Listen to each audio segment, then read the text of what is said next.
President Park draws the world's attention as she breaks from the norm to attend China's vast Victory Day celebrations in Beijing. North Korea's representative leaves the Chinese capital without much fanfare after leader Kim Jong-un decided not to travel himself. And the power of peddling. A pair of cycling South Korean students do their bit to raise awareness in the US of sex slavery under Japanese rule.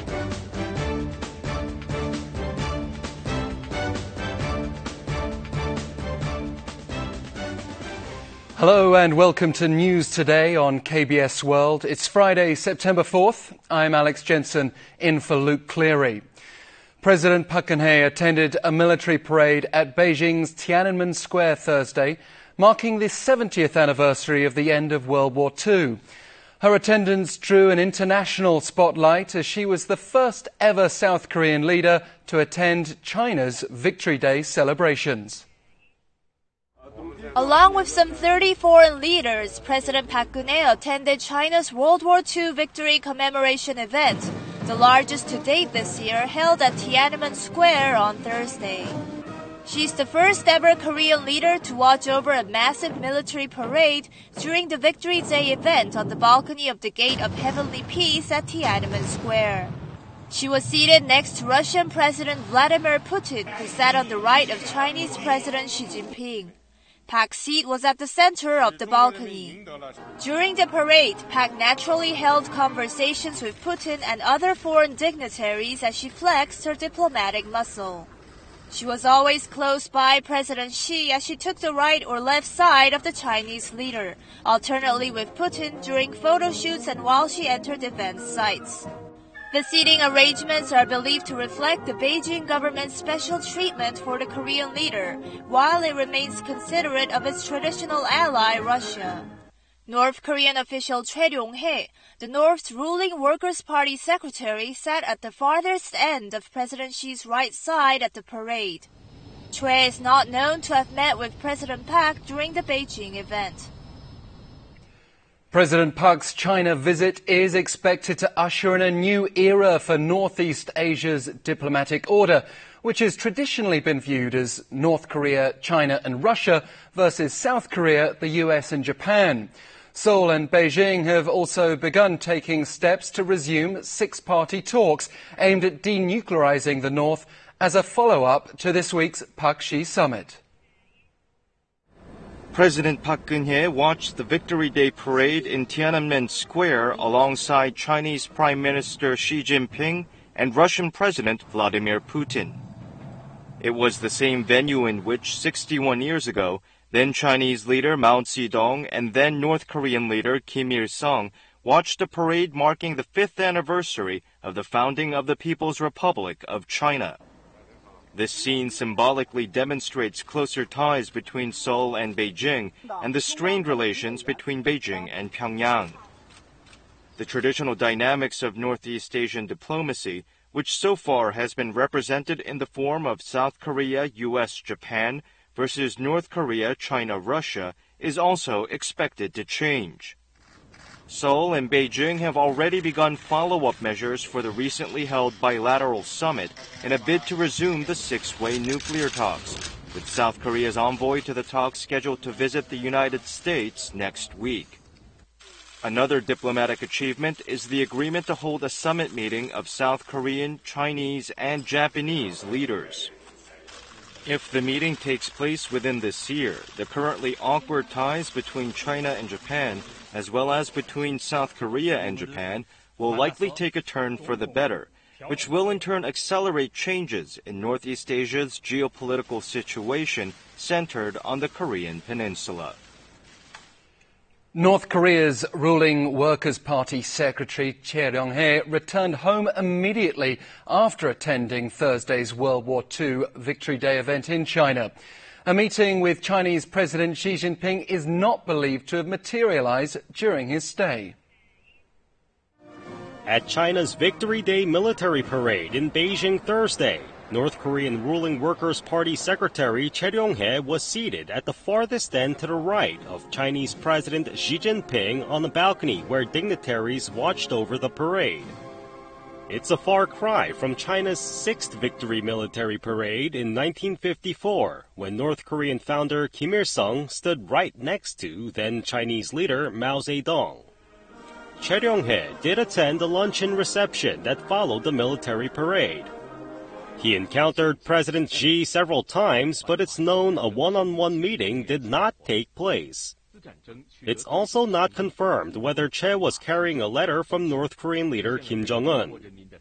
But diplomatic sources say it cannot be ruled out that the North Korean official may have met with other Beijing officials.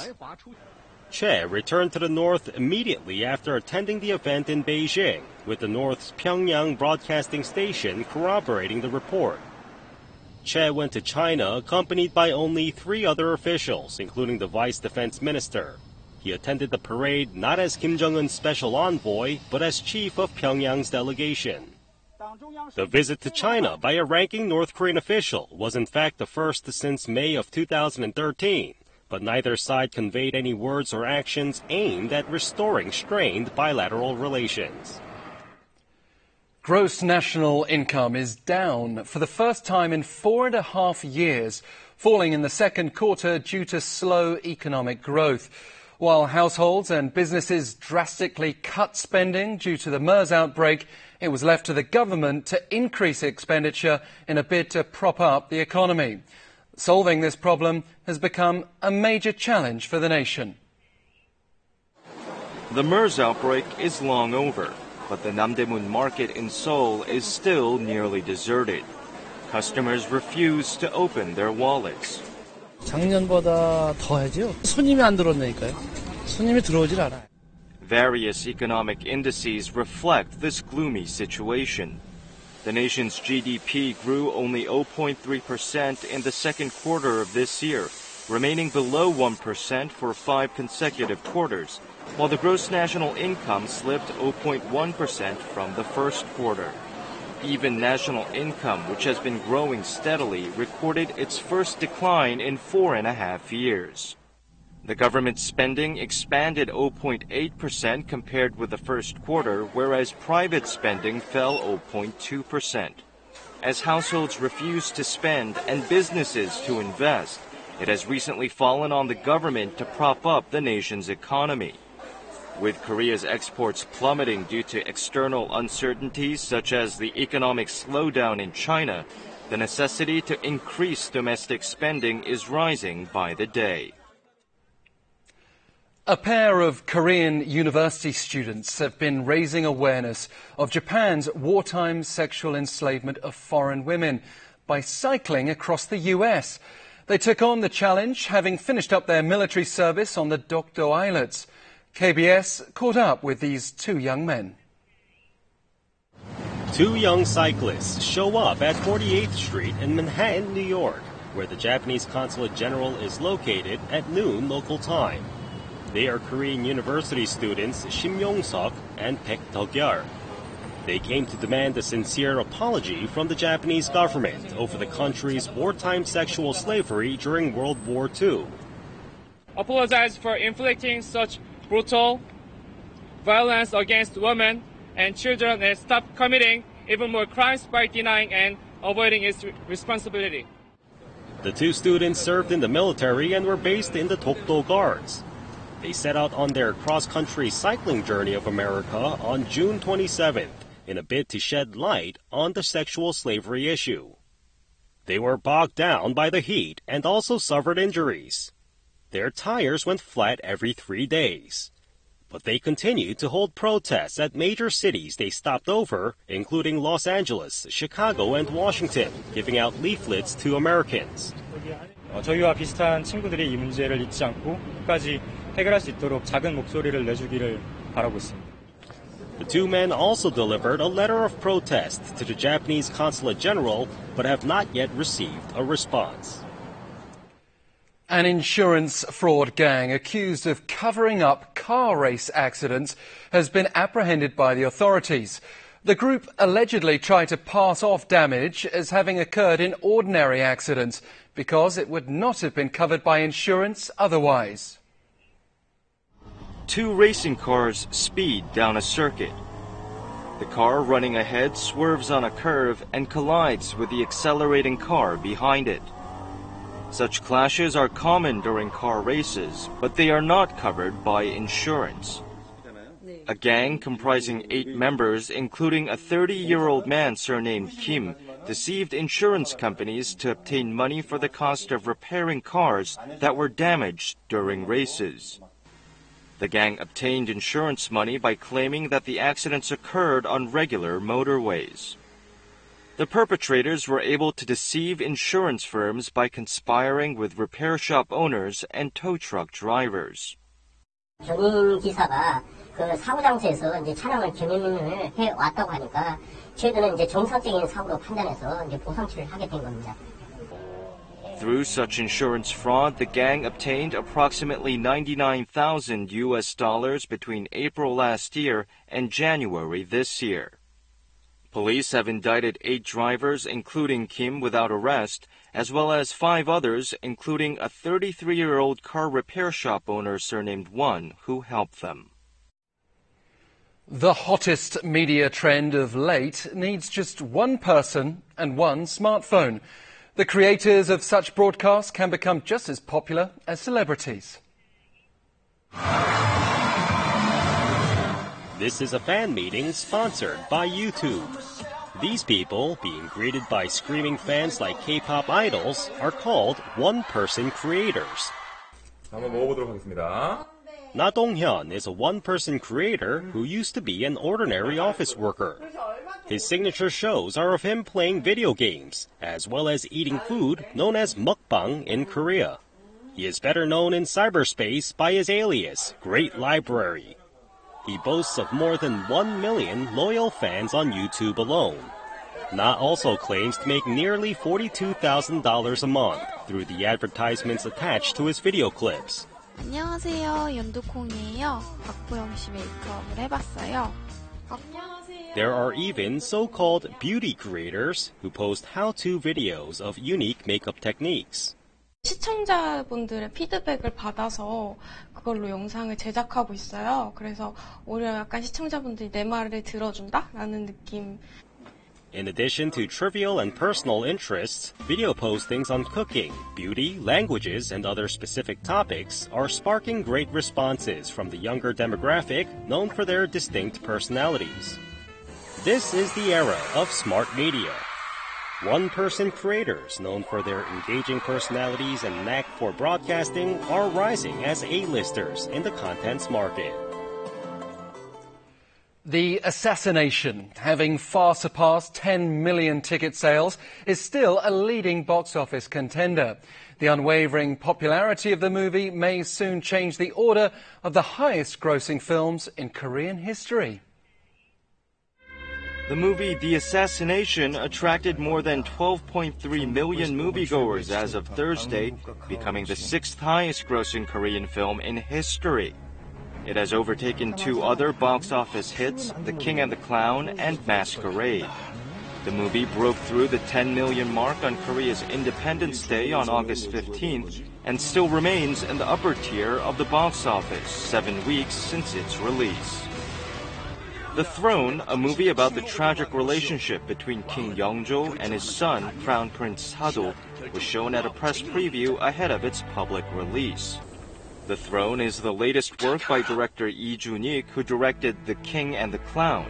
The role of King Yeongjo is played by Song Kang-ho and Crown Prince Sado by Yoo Ah-in. The historical film was also chosen as a candidate for the Best Foreign Language Film at next year's Academy Awards and is scheduled to open in theaters on September 16. Laboratory Dance Project, known for its explosive energy and speedy choreography, is one of the most bankable modern dance companies in Korea. Now, LDP will celebrate the 15th anniversary of its establishment with a series of shows at Taeangno Arts Theater for 3 days starting this Friday. LDP will perform 3 new pieces by choreographers from the Czech Republic, Germany, and Korea to showcase its experimental spirit once again.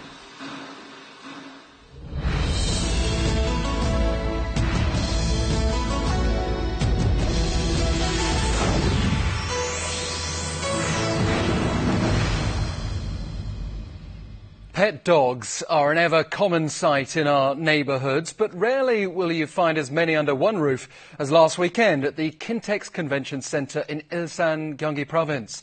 Here are some scenes from a hard-fought contest aimed at selecting the best among them. Let's take a look. The 2015 Seoul FCI International Dog Show was held from August 28th through 30th. This event will select the best dog of the year, so it's no surprise that participants look a little nervous. 레오가 오늘 첫 출진이라 잘 걸어주기만 했으면 좋겠어요. 소주야, 잘 한번 해보자. 파이팅하자, 파이팅. With tension escalating, the show finally opens. The beautifully groomed dogs enter the scene one by one. Judges sharply evaluate each dog with close attention to detail. When you're choosing a dog for your best of breed, it isn't just the cutest dog or the one that is the prettiest. Every dog has their breed standard, and that's what you're judging. You have to feel their coat texture, you have to feel their musculature and their bone placement, and you have to know what each breed is supposed to look like, and that way you can choose the one that best represents its breed. As the judging is underway, a dance show captivates the eyes of spectators. Pairs of puppies and dancers put on a great performance. The audience bursts into applause at the sight of the puppies' cute and lovely dancing. At last, it's time to announce this year's winner. An English bulldog took home the title, defeating his many competitors. 너무 즐겁고요. 지금 한국에서 랭킹 1위가 됐는데 앞으로도 계속 잘 했으면 좋겠고 기분 좋습니다. On the sidelines of the dog show, a beauty contest was held to select the most beautiful dog. The dogs wear creative styles to polish up their appearance.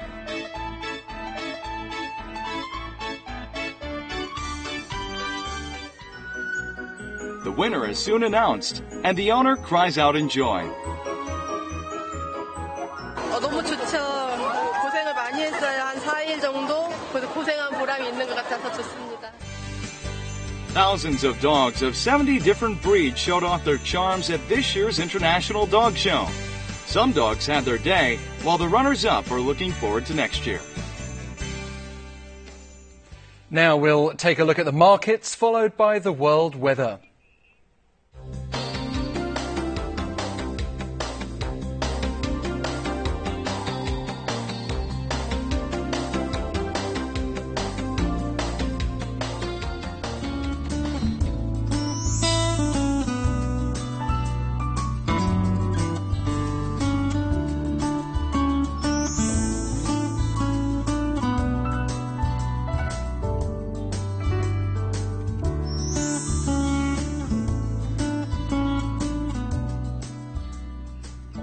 And that's it for this edition of News Today. Thanks for being with us, and we'll see you again at the same time Monday.